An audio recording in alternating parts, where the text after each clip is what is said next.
Hello everyone, I'm back in my new building where I'm going to start the new tile production and the gallery. Initial gallery will be in here.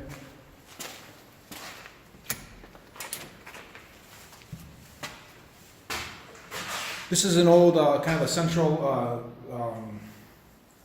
station for a telephone, the old telephone switching.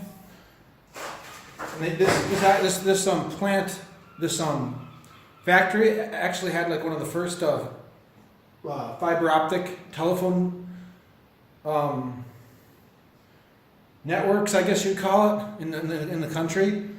So I used to work in the telephone business. My mom worked in the telephone business for 30 years, 40 years, and fiber optics were like, you know, the big thing. So even I know. I just can't believe they had fiber optics here.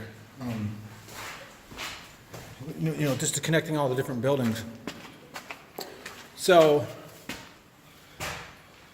I'm gonna tentatively leave this stuff in here. I'm gonna put a thing of my great-great-grandfather who brought the first telephone to Norway. I'm gonna do a little kind of exhibit. Maybe attach it to that, just to kind of help people know more about me and my connection to Norway. So you can see here the buildings, it looks like a big space. But if you think about it, you know, my dad's workshop is probably half of this. So then you had a gallery in here too. So then clay storage and stuff. So it's really not as big as when you put all together everything that I have at my other locations.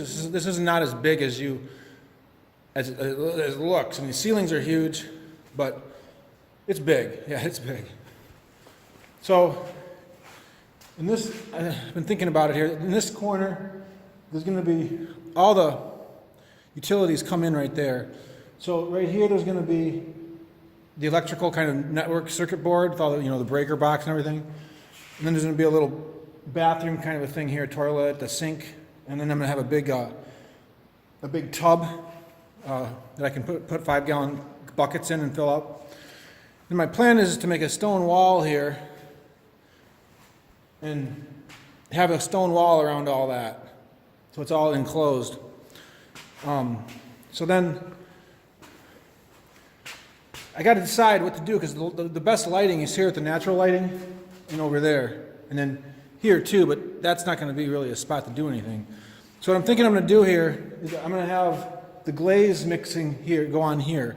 So it's right near the water because I need a lot of water for the glaze mixing and cleanup. So I'm going to have I'll probably make wooden bins all around here somehow so people can see how the scale and everything. So I'll mix up the glazes right here and have all the glaze materials there. Then I'm thinking here is going to be the glazing area. So I'll have the natural light. I'll have maybe a table set up here. Well, I don't know how I'll do it because I want people to be able to watch. So I got to figure that out. But I think this is going to be the glazing area. Somehow I'll set this up. There's going to be a door here, so that's going to be windows, and there's going to be light coming through there, I imagine. So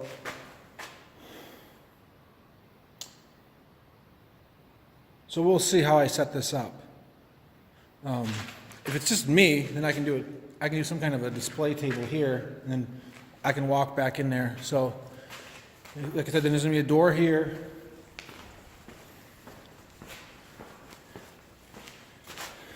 This is like a loading zone here. You can see that's the entrance. You can wheel things in. So this is going to be the area where it's also dark in here. So I'm going to stack all the clay right here and the plaster and stuff, just so everyone can kind of see it all. It's good to see how much stuff I'm working with and thinking about working with, because that gives people a perspective as to what kind of direction I'm going with the business. If you just have the clay mixer, I want the clay mixer to be right here. There's already a vent here for something, so that works out. There's a hole in the wall, so it works out pretty good to make some kind of venting system here when I'm mixing the clay. The pug mill will be right in this area somewhere too. Then I'm thinking right here is where I can press the tiles. Again, it's nice to have a lot of light when I'm pressing. So I can make some kind of a wall, a rack on this wall where I can have all the molds all lined up. And then I'll have the tile press right here. And then I'll have a tabletop where I can do all the pressing. You know, that'll take up this area here. And then I'm going to need a large area for drying racks so all the tiles can dry. So I'm thinking right here in this middle area, maybe right here. So that leaves kind of an opening right here. So I need to figure out, kilns really can't go in the opening. So I'll have to think about where I'm going to put the kilns. Kilns could go back there. I want a lot of light for glazing, so I suppose I could somehow put the kilns in the middle, which could be cool, and then have some kind of a wall around them, and then I can enter in and you know, have it closed access around the kiln. That's what I'll do, and then I can have like, so people can walk 360 all the way around it. Maybe the power can come down off of this beam or something. And then people can walk around and watch tiles being unloaded. So there's kind of a tentative plan. I'm still debating as to how I should make these walls. I want to do some of these natural stone walls. They're like fenced in. I've seen them at several like kind of like historical sites in Norway. Sometimes they use them for retaining walls, but they use them as part of like the whole landscaping of the whole exhibit you're going to see. I don't see them much in the U.S. I'm sure we have them, but they're basically like chicken wire boxes, and they're it's like cement reinforcement grid that I would cut it to size.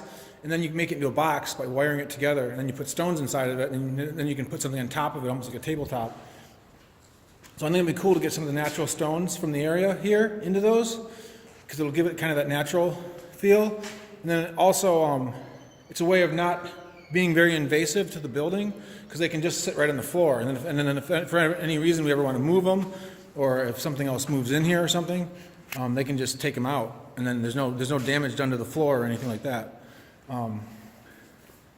So if the kilns are in the center here, I would have this rock retaining wall all around the kilns, and then there'd be an entrance, and then it would be closed off, and then somehow I would have like a system where when I take the tiles out of the kiln, I'll set them down onto some processing area where I'll then move them on to the next area. I also kind of need a place where I would work on, make the frames and things like that.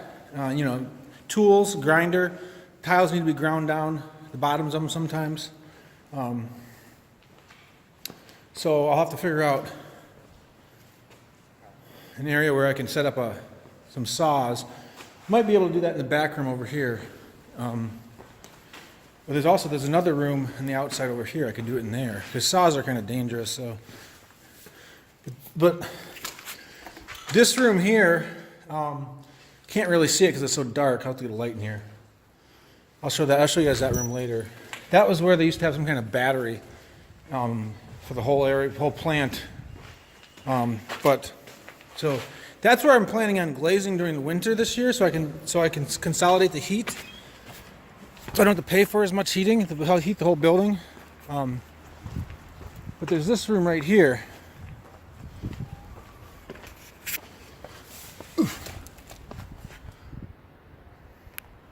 So that could make a nice wood shop.